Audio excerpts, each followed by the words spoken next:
I really wanted to join a global company, because coming from a small country like Switzerland, I felt I want to go out into the world and through business actually constantly learn and constantly build my knowledge up so that I can contribute and give something back.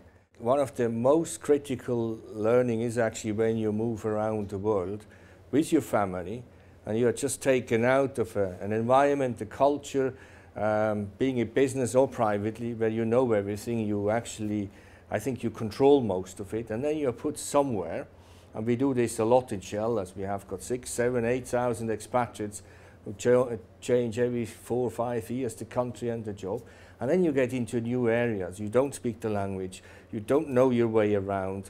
It is, yes, it's a Shell company, but it is different, the culture is different. So that is actually quite a challenge, and you never know if you and then your wife, your children, if they can adopt, if they can actually drive you forward.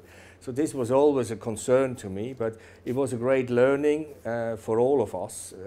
And the family, because of that, is actually a very close family, very close together, because we always had this experience together. You have to have a very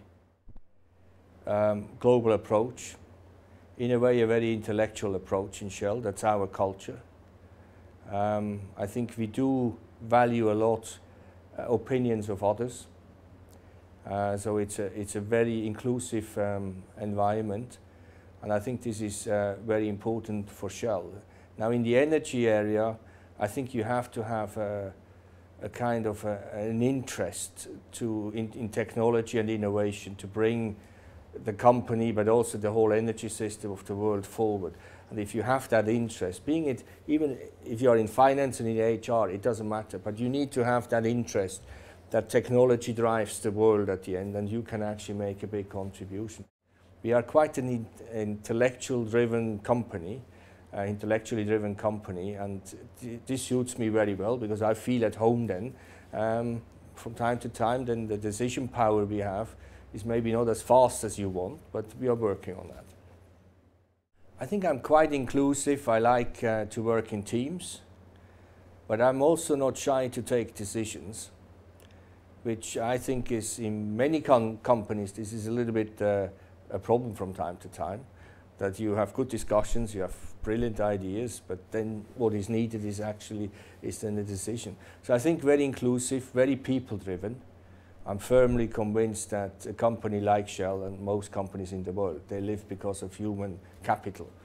Yes, we build big plants and big platforms, etc., but they're all brains behind that. Yeah, compared to the previous jobs, this is a job where you really feel the responsibility for an entire company.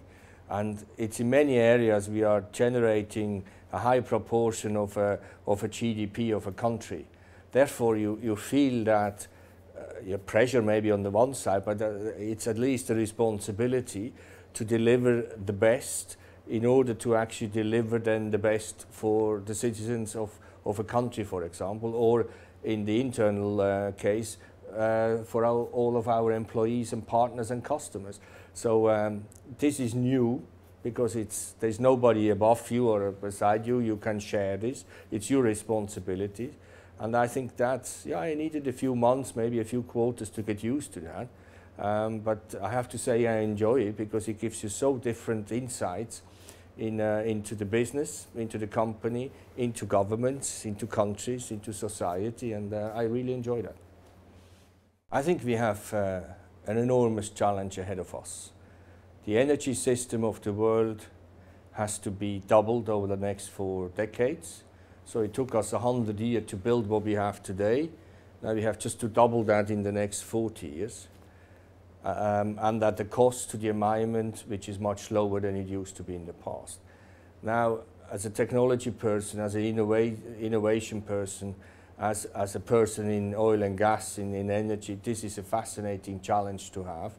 And I think this will drive the industry, and it will drive it by using technology and innovation, making smarter solutions, listen carefully to customers and partners, what they want, how they want actually to change their lives, because energy drives living standards, there's no doubt about that. So is the world up to maybe changing living standards in the longer term? developed world may be slightly lower than they used to have because of the cost to the environment. Certainly in the more emerging world, they have the right to an increased living standard. So this will be a fascinating challenge, and we are in the middle of it, because we are delivering both customer solutions but also the supply solutions to it. And I think there is no industry in the world who has a more fascinating challenge ahead of it.